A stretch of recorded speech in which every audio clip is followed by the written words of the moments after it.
할렐루야, 우리를 위해 오신 예수님을 기억하고 찬양하며 예수께서 우리에게 주고자 하시는 생명과 평강으로 충만한 성탄절이 되기를 원합니다. 이 예배 가운데 하나님이 함께 하시고 우리에게 주시는 생명과 능력으로 풍성한 귀한 시간이 되게 하여 주시옵소서. 믿음으로 언금한 손길들 위에 복을 주시고 하나님이 우리에게 늘 베푸신 것으로 만족하며 감사하며 사는 신령한 사람들이 되도록 도와주시옵소서. 예수님의 이름으로 기도하였습니다. 아멘. 하나님의 말씀은 누가복음 2장 25절에서 35절까지 말씀을 함께 합독하겠습니다. 누가복음 2장 25절에서 35절까지 말씀입니다. 함께 읽습니다. 시작. 예루살렘에 시므온이라 하는 사람이 있으니 이 사람은 의롭고 경건하여 이스라엘의 위로를 기다리는 자라. 성령이 그 위에 계시더라. 그가 주의 그리스도를 보기 전에는 죽지 아니하리라 하는 성령의 지시를 받았더니 성령의 감동으로 성전에 들어가매 마침 부모가 율법의 관례대로 행하고자 하여 그 아기 예수를 데리고 오는지라. 시므온이 아기를 안고 하나님을 찬송하여 이르되 주제여 이제는 말씀하신 대로 종을 평안히 놓아 주시는도다. 내 눈이 주의 구원을 보았사오니 이는 만민 앞에 예비하신 것이요 이방을 비추는 빛이요 주의 백성 이스라엘의 영광이니이다 하니 그의 부모가 그에 대한 말들을 놀랍게 여기더라. 시므온이 그들에게 축복하고 그의 어머니 마리아에게 말하여 이르되 보라 이는 이스라엘 중 많은 사람을 패하거나 흥하게 하며 비방을 받는 표적이 되기 위하여 세움을 받았고 또 칼이 내 마음을 찌르듯 하리니 이는 여러 사람의 마음의 생각을 드러내려 함이니라 하더라. 아멘. 예수께서 이 세상에 오셨던 그날에 하늘의 천사들이 하나님 앞에 또 많은 사람들 앞에 했던 찬양의 제목이 있었습니다. 누가복음 2장 14절입니다. 함께 읽죠. 시작. 지극히 높은 곳에서는 하나님께 영광이요 땅에서는 하나님이 기뻐하신 사람들 중에 평화로다 하니라 라고 이렇게 되어져 있죠. 예수가 오시는 일에 그 일이 하나님께는 큰 영광이 되고 이 땅에 그 예수를 받아들이는 자들에게는 평화가 된다라고 하는 찬양이었습니다. 이건 예수께서 오신 목적에 대한 이야기입니다. 하나님의 영광을 밝히 드러내고 사람들에게는 평화를 주려고 하시는 거였죠. 그리고 우리가 하늘 가는 여정을 다 살고 마지막 날 가야 될 하나님의 나라에 대해서 설명하실 때도 동일한 말씀으로 설명을 하십니다. 로마서 14장 17절입니다. 함께 읽죠. 시작. 하나님의 나라는 먹는 것과 마시는 것이 아니요 오직 성령 안에 있는 의와 평강과 희락이라고 이렇게 되어져 있죠. 거기 말하는 의라고 하는 것은 하나님의 뜻이 이루어지는 것이니까 하나님께 영광된다는 얘기겠지요. 그리고 이 땅의 평화를 말씀하신 것처럼 평안과 하나님과 함께 누리는 큰 기쁨이 있는 곳, 그곳이 하나님의 나라다라고 이렇게 말씀하셨어요. 예수께서 부활하시고 나서 마가다락방에 모여 있었던 제자들 앞에 나타나셨을 때에도 첫 번째 하셨던 말씀을 기억하십니까? 너희에게 평강이 있을지어다 라고 말씀하시죠. 결국 이 땅에 오신 예수 그리스도의 지상 대명, 이 땅에 살고 있는 사람들에게 주고 싶어 하셨던 첫 번째 목적이 뭐냐 하면 평안과 평강과 평화라고 하는 겁니다. 그러니 그 예수의 뜻을 이어받은 교회가 이 땅에서 해야 되는 일의 모든 목적도 마찬가지지. 오늘 성탄절을 맞는 우리가 존재하는 목적, 예수가 이 세상에 오셨던 목적, 또 우리에게 바라시고 우리가 가야 될 그 나라의 분명한 목적을 다시 한번 잘 생각해보는 귀한 시간이 되기를 예수님의 이름으로 축원합니다. 세상 사람들은 이 세상에 살면서 다들 성공된 인생을 꿈꾸면서 살지요. 근데 정작 성공된 인생이 어떤 건지는 잘 모르는 경우들이 있는 것 같습니다. 돈을 많이 벌면 성공된 인생 같아 보입니다. 아니면 자기가 하는 기업이 크거나 생활이 엄청나게 안정되거나 아니면 학업을 많이 쌓거나 아니면 사람들에게 명성을 얻거나 뭐 이런 것들이 있으면 대단히 훌륭한 인생, 성공한 인생이라고 생각하게 됩니다. 반박하고 싶은 말은 없습니다. 그런데 가만히 생각해 보세요. 왜 사람들은 돈이 많으면 성공했다고 생각할까? 든든한 집이 있고 배경이 있고 자기가 가진 소유가 있고 사람들이 많고 자기를 응원하며 돕고 위로할 수 있는 그런 환경들이 있으면 왜 성공했다고 이야기할까? 결국 뭡니까? 돈이 많으면 불안하지 않고 평안하니까. 뭔가 가진 것이 있으면 어려운 일이 있을 때에도 평안하게 해결할 수 있을 것 같으니까. 돕는 사람들이 많고 나를 응원해 주는 사람이 많이 있으면 외롭고 어렵고 힘들 때 그들로 인해서 내가 평안함을 누릴 수 있을 것 같으니까. 곰곰이 생각해 보면 세상에서 성공한 인생이라고 사람들이 생각하는 것에 가장 밑바닥에 깔린 건 뭐냐 하면 평안하고 싶다, 평강이 있고 싶다, 불안하고 싶지 않다 하는 그런 것들이 존재하는 거죠. 예수가 말씀하신 게 바로 그것입니다. 성경을 한번 볼까요? 전도서 6장 3절입니다.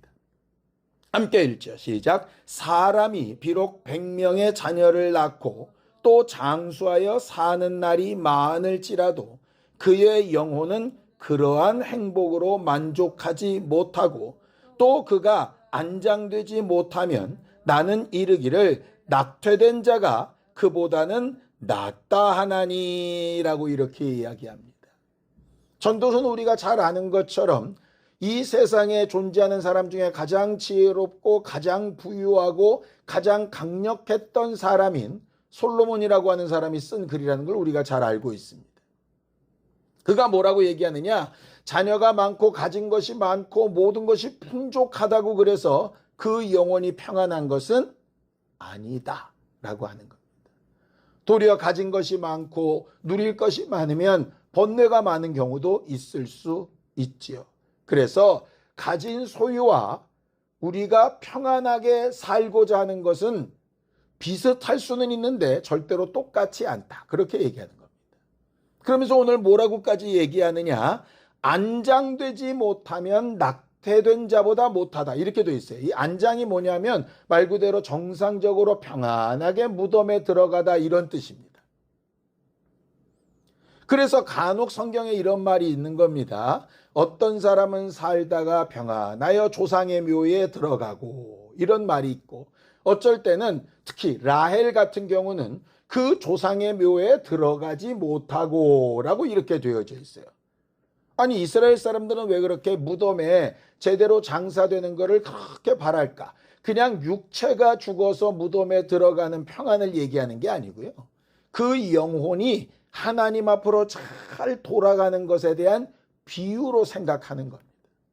그러니까 무덤에 잘 안장된 건 하나님께서 받으셨다라는 의미로 보는 거고 안장되지 못하고 길거리에서나 외지에서 이렇게 죽어버리면 하나님께 받아들이지 못하게 되었다. 이렇게 생각했기 때문에 그걸 소위 저주라고 생각하는 거고 어째서든 평안한 죽음을 막 꿈꿨던 거죠. 육체의 말을 하려는 것이 아니라 우리가 하나님 앞에 돌아가는 날까지 어떠한 평강을 누리며 살아가고 있는가 하는 문제인 겁니다. 성경에 보면 풍랑이는 바다 위에서 막 고민하며 죽게 되었던 제자들에게 예수께서 나타나시죠. 예수께서 나타나셔서 그들의 삶에 어떤 변화가 생기는 겁니까? 풍랑이 잔잔해지고 두려운 마음이 사라지고 예수께서 그들과 함께 하시는 순간에 그들의 모든 문제가 잠잠케 되는 것들을 보게 되지 않습니까? 우리가 예수를 만나고 예수를 의지하고 예수께 기도하고 하는 이유가 결국 그 이유입니다. 사무엘의 어머니 한나는 정말 간절한 마음, 속이 막 찢어지는 것 같은 마음으로 기도하다가 엘리 제사장을 통해서 하나님의 말씀이 선포됐을 때 그 말씀을 듣자마자 그 마음이 평안해져서 돌아가게 된 상황을 보게 됩니다. 우리가 예배할 때 말씀을 듣고 성경을 읽고 또 기도하고 응답을 받고 하는 그런 과정 가운데 궁극적으로 우리가 바라고 원하는 것은 우리 안에 하나님이 본래 주시겠다고 했던 그 평화, 하나님께서 예수 그리스도를 통하여 우리한테 공급하고 싶으셨던 그 평강, 또 우리가 정말 이 땅에서도 하나님의 나라에 가서도 안정적으로 위로받을 수 있는 그 평안이 우리 안에 임할 수 있기를 사모하고 구하는 거 아니겠습니까? 오늘 이 예배도 그런 것을 구하고 사모하고 또 그것으로 내가 살아가고 있는지 한번 내 자신을 돌아보는 귀한 날이 되기를 바랍니다. 예수께서 이 땅에 오실 때 미리 예언하신 말씀이 있었는데 그 말씀이 바로 이것입니다. 이사야서 53장 5절입니다. 함께 읽죠. 시작. 그가 찔림은 우리의 허물 때문이요 그가 상함은 우리의 죄악 때문이라. 그가 징계를 받음으로 우리가 평화를 누리고 그가 채찍에 맞음으로 우리가 나음을 받았도다. 이렇게 되어 있죠. 예수께서 이 땅에 오셔서 육체로 고난을 당하고 죽음을 당하고 부활하신 이유를 뭐라고 얘기하느냐? 간단하게 얘기하면 우리는 구원받기 위해서 이렇게 이야기합니다. 예수 그리스도를 통하여 우리가 죄사함 받고 구원받아 천국 간다 이렇게 얘기합니다. 그런데 오늘 이 이사야서 말씀은 뭐라고 되어 있느냐? 그 구원이라고 하는 것 그리고 천국 간다라고 하는 것 그게 뭐냐? 평화를 누리고 나음을 입는 것이다. 말을 바꾸면 평안과 회복이 있는 게 구원이다 이렇게 되어져 있는 거예요. 그러니까 구원은 육체는 상관없이 영혼만 받는 게 구원이 아니라 육체와 삶과 환경까지를 다 포함해서 하나님의 평강으로 살되 회복이 되어져 가는 상태. 마음도 회복이 되고 육체도 회복이 되고 심령도 회복이 되고 관계도 회복이 되고 하는 상태를 뭐라고 부르느냐? 그걸 구원받았다 이렇게 이야기하는 겁니다. 물론 이 땅에서 육체가 다 회복되지 못하고 죽는 경우도 있겠지요. 과정이나 여러 가지 상황 가운데 있을 수도 있습니다. 결국 그러나 우리가 하나님의 나라가 뭐냐? 먹고 마시는 게 아니라 의와 평강과 희락이라 하신 것처럼 우리가 언젠가 주님 앞에 서게 되는 그날까지 계속 회복되고 돌이켜지는 삶이 되어져야 한다라고 하는 거죠. 우리가 올 한 해 동안 하늘 가는 여정으로 계속 살아오고 있는데 그 하늘 가는 여정 동안 나는 계속해서 평안과 평화를 꿈꾸며 사는 사람인가? 하나님께서 나를 고치시며 회복시켜 가고 있는 사람인가 하는 것으로 나를 계속 돌아보는 것은 매우 중요합니다. 어떤 사건 하나, 상황 하나 낫고 응답을 받고 고침을 받고 하는 것도 매우 중요한 문제이지만 전반적으로 계속 그런 삶이 반복되고 있는가라고 하는 것은 매우 중요한 일이죠. 예수께서 이렇게 말씀하십니다. 수고하고 무거운 짐진 자들아 다 내게로 오라. 내가 너희를 쉬게 하리라 하시면서 그 쉼을 뭐라고 얘기하시냐면 마음의 쉼을 얻으리라 이렇게 이야기하셨어요. 하나님 앞에 내 짐을 맡기고 하나님께서 내게 주시는 평안을 누리며 나를 계속해서 회복시켜 나가는 삶. 오늘 성탄절을 맞이한 우리가 나는 하나님으로 인하여 평안한가? 나는 하나님 때문에 계속 회복되어져 가고 있는가? 우리 자신에게 한번 물어봤으면 좋겠습니다. 그 예수가 이 땅에 오시는 그날, 그때에 여러 사람들이 예수를 만나게 되는데, 오늘 본문에 나온 시몬이라고 하는 나이 많은 노인이 예수 만난 이야기가 오늘 본문에 기록되어져 있습니다. 이 사람이 어떤 사람이냐? 이런 사람이었어요. 누가복음 2장 25절에서 26절입니다. 함께 읽죠. 시작. 예루살렘에 시몬이라 하는 사람이 있으니 이 사람은 의롭고 경건하여 이스라엘의 위로를 기다리는 자라. 성령이 그 위에 계시더라. 그가 주의 그리스도를 보기 전에는 죽지 아니하리라 하는 성령의 지시를 받았더라 라고 이렇게 되어 있습니다. 시몬이란 사람을 설명하는 단어가 두 가지가 있는데, 하나는 의롭다라고 하는 것이고 하나는 경건하다라고 하는 뜻입니다. 여기 의롭다라고 하는 것은 하나님의 기준을 가지고 모든 것을 판단하는 사람이란 뜻입니다. 자기 눈에 보기 좋은 대로, 자기 감정에 지금 맞는 대로, 상황에 어울리는 대로 판단하는 것이 아니라 하나님의 기준으로 판단하는 사람이라는 얘기죠. 그리고 경건하다라고 하는 것은 신중한 사람이라고 하는 뜻입니다. 그러니까 이 말이 근데 약간 모순처럼 보일 때가 있어요. 하나님의 기준이 있는 의로운 사람이란 얘기는 사실 단호한 사람이라는 얘기입니다. 기준이 분명하기 때문에 옳은 것과 그른 것이 분명하게 갈리는 사람이라는 얘기예요. 근데 대부분 그렇게 단호하다 보면 신중하기 어렵거든요. 왜? 내 기준이 너무 맞으니까. 그런데 경건하다는 얘기는 그 기준이 분명히 있으나 그것이 과연 옳은가를 계속 신중해서 살펴보는 사람이라는 말입니다. 시몬이 오늘 성전에서 예수를 만났지만 그 이전에도 수많은 어린아이들이 성전에 오는 것을 봤을 겁니다. 저 아이가 맞는가 아닌가를 신중히 보는 것이죠.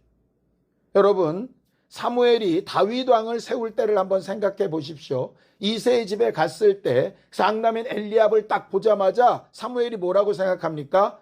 이스라엘의 왕 될 사람 저 정도면 되겠다라고 생각합니다. 근데 하나님의 기준이 뭐였죠? 내 눈은 네 눈과 달라. 그렇게 얘기하는 겁니다. 이새 아들들을 다 보고서도 도무지 하나님이 지시하시는 사람이 없어서 고민하던 차에 막내 다윗이 딱 들어왔을 때 하나님의 지시하심을 받아서 신중하게 그를 안수하게 되어지죠. 그 위대한 선지자인 사무엘조차도 기준과 신중함을 두 개 다 가지기는 실제로 쉽지 않았던 삶이었습니다. 그런데 이 노인은 하나님의 기준과 신중함을 동시에 가지고 있었던 사람이었죠. 이건 굉장히 중요한 말씀입니다. 우리가 예수를 만나고 예수를 의지하여 산다고 할 때 대부분 단호한 기준과 구원의 확신과 이런 것으로만 살기 쉬운데, 실상은 하나님의 말씀이 그러한가, 과연 옳은가 신중하게 살펴보는 경건이 매우 필요하다는 이야기이고, 그 신중한 것이 지나쳐서 기준이 막 흔들리면 안 된다라고 하는 말씀이에요. 그런데 그런 기준과 경건함으로 살던 그에게 하나님이 약속하신 것이 하나 있습니다. 이스라엘의 구원, 영원한 위로가 되는 메시아가 오는 것을 보기 전까지는 네가 죽지 않을 거다라고 하는 이 말입니다. 이 말을 뒤집으면 어떻게 됩니까? 이스라엘의 구원 메시아인 예수를 만나게 되면 너는 죽을 것이다 라는 말이 됩니다. 사람마다 이 말씀이 아마 정반대로 다가오게 될 거예요. 나는 이 땅의 삶을 좀 더 하루라도 연장시키고 사는 사람이다 하는 사람이라면 예수가 오시는 게 그렇게 달갑지 않을 겁니다. 근데 예수가 오셔서 빨리 어렵고 힘든 내 삶을 끝내시더라도 평강과 위로의 나라로 데려가실 수 있다면 참 좋겠다는 사람이라면 예수를 만나는 게 너무 좋은 일이겠죠. 시험을 칠 준비가 잘 된 사람은 시험날이 빨리 다가와서 그 날이 끝나기를 바랄 겁니다. 준비가 안 된 사람은 그 날이 다가오는 것이 매우 두렵겠죠. 우리는 이미 예수가 한번 오셨다 가신 것을 역사상 알고 있는 사람입니다. 그리고 앞으로 다시 오실 예수를 기다려야 되는 사람입니다. 우리가 시몬이라고 한다면, 예수가 오시는 그날이라면 내 삶이 끝나는 날인데 나는 그날을 간절히 기다리는 사람인가? 아니면 기다린다라고 말은 하긴 하는데 하루하루 오늘의 삶에 허덕여서 요일 이것만, 이 상황만 이렇게 살고 있는 사람인가 한번 생각해 볼 필요가 있다라고 하는 거죠. 시몬은 어떤 반응을 보이느냐? 예수를 만나게 됐을 때 당장 이런 반응을 보이게 됩니다. 누가복음 2장 28절에서 32절입니다. 함께 읽죠. 시작. 시몬이 아기를 안고 하나님을 찬송하여 이르되, 주제여 이제는 말씀하신 대로 종을 평안히 놓아주시는도다. 내 눈이 주의 구원을 보았사오니 이는 만민 앞에 예비하신 것이요 이방을 비추는 빛이요 주의 백성 이스라엘의 영광이니이다 라고 이야기합니다. 말이 거창해서 그렇지 그 내용이 뭡니까? 주님, 이제 내가 아버지께로 돌아갈 때가 되었으니 평안합니다 라고 하는 그 말입니다. 주제여 이제 나를 놓아주시는도다. 나한테 맡기셨던 짐과 수고와 내게 맡기셨던 책임을 이제 하나님 앞에 다 내려놓고 하나님이 내게 약속하신 그 평강과 위로와 영광의 자리에 내가 이제 갈 수 있으니 나는 이제 평안하고 여한이 없습니다 라고 고백하는 거죠. 마치 예수께서 십자가상에 맨 마지막 다 이루었다, 내 영혼을 아버지 손에 맡깁니다 라고 하는 고백과 매우 유사합니다. 우리가 올 한 해 하늘 가는 여정을 사는 삶을 살아보자고 할 때 그 말도 시므온에 대한 예언처럼 뒤집으면 결국 죽음을 향해 가는 삶을 어떻게 살 것인가 생각해보자 하는 거였습니다. 그 한 해의 마지막이 거의 도달되고 있는데 나는 과연 어떠한 마음으로 살아가고 있는가? 하루하루가 더 연장 못해서, 하루하루 더 다른 일을 새롭게 시작하지 못해서 막 안달복달하며 그것이 이루어지지 않을까 봐 두려워하며 사는 사람인지, 아니면 언젠가 하나님께서 내 이 모든 짐을 다 벗겨주실 때 나는 기쁨과 감사함으로 주 앞에 가리라 라고 하는 삶으로 살아가는 사람인지 우리 자신에게 스스로 물어봐야 될 필요가 있다는 거죠. 물론 이 말은 빨리 죽기를 바라고 빨리 이 세상의 삶을 벗어 던져버리기를 바라고 내 책임과 의무와 상관없이 살고 싶다 그런 얘기가 아닙니다. 하나님께서 내게 맡기신 사역들을 잘 감당하고 그 마무리돼서 나를 부르실 때 후회가 없는 삶을 어떻게 살 수 있을까라고 하는 것을 늘상 고민하는 것을 말하는 거죠. 시몬은 이제 하나님께서 자기에게 주신 마지막 사명, 예수를 예수라 인정하여 하나님 앞에 영광을 돌리고 그 부모에게 그 예수에 대하여 예언하는 일을 잘 마치고 그 나머지 사역을 감당하는 겁니다. 마치 야곱이 숨이 끊어지기 전에 그 자손들을 일일이 다 영적으로 분별하여 그렇게 축복하던 모습과 동일합니다. 결국 나는 내 짐을 다 풀었으니 이제 아무것도 할 필요 없다 이게 아니라 내 짐을 이제 다 풀을 때가 가까이 왔으니 그럼 내게 마지막까지 남겨진 사명은 과연 뭐지? 라고 하는 걸 생각하고 그 마지막까지를 이루려고 하는 사람이 되어야 한다라는 뜻이죠. 그 다음 말씀에 그 내용이 나와 있습니다. 누가복음 2장 34절에서 35절입니다.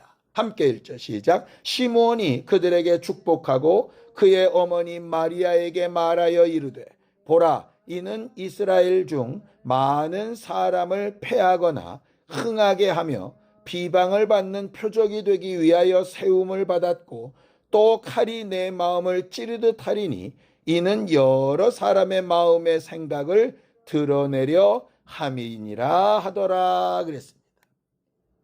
시몬은 이렇게 얘기하는 겁니다.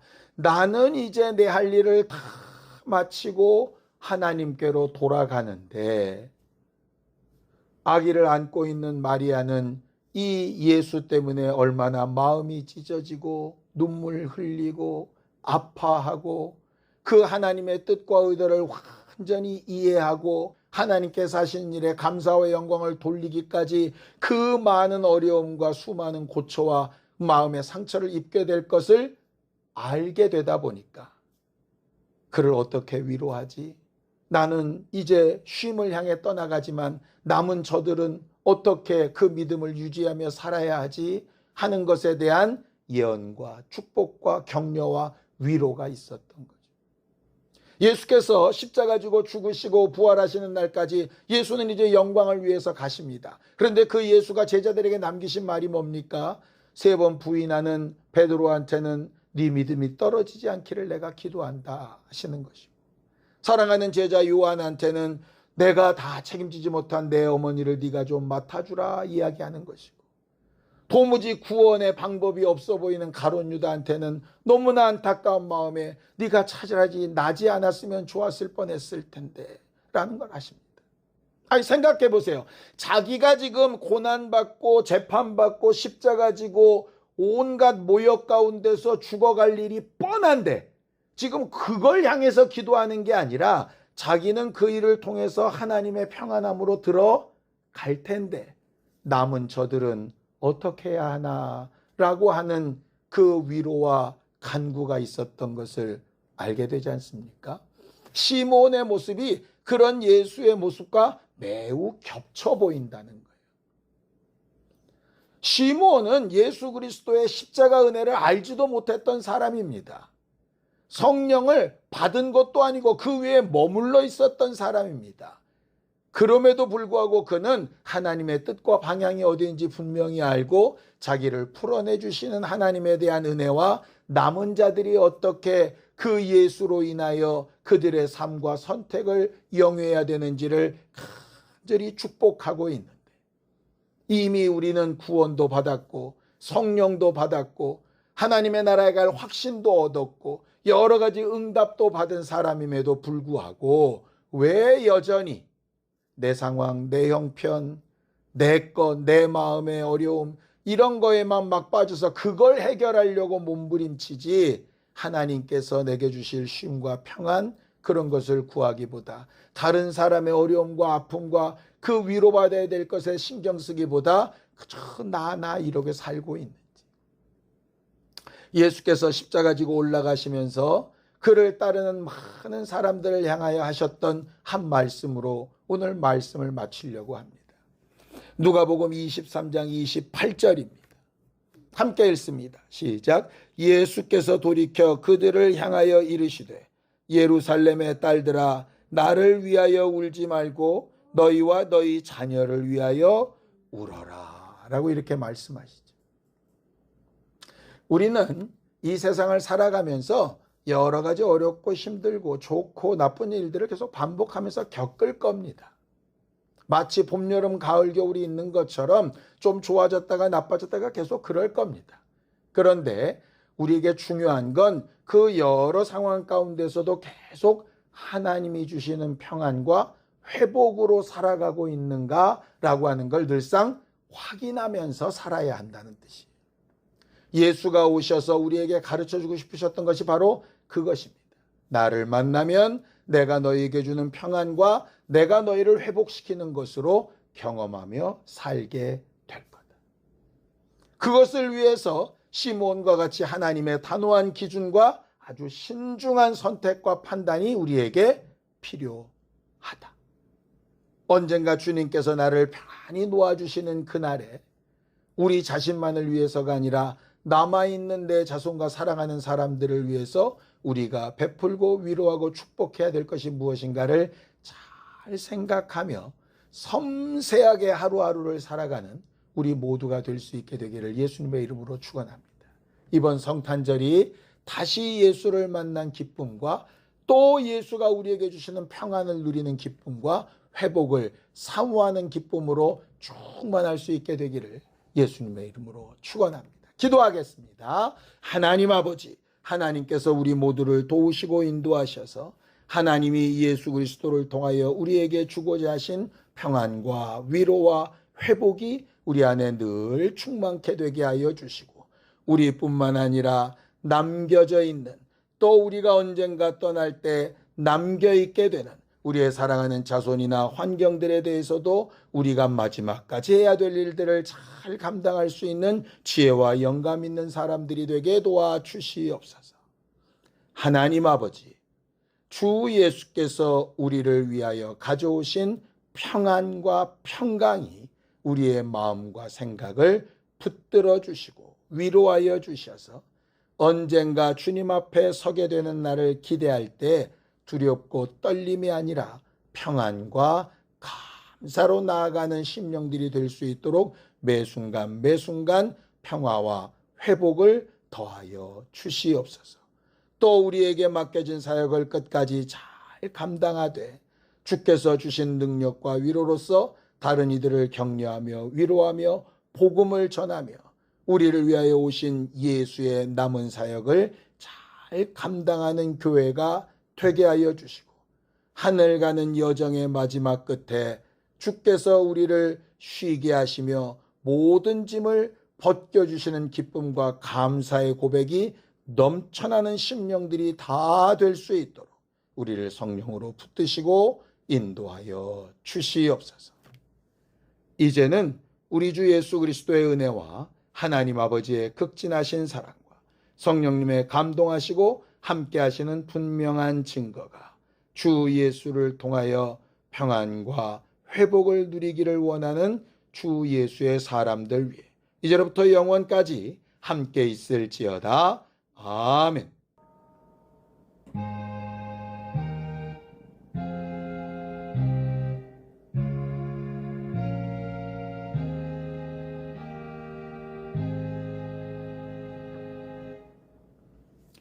주님 오신 목적이 우리 모두에게 잘 이루어지는 신령한 교회들이 되기 바랍니다. 수고하셨습니다. 감사합니다.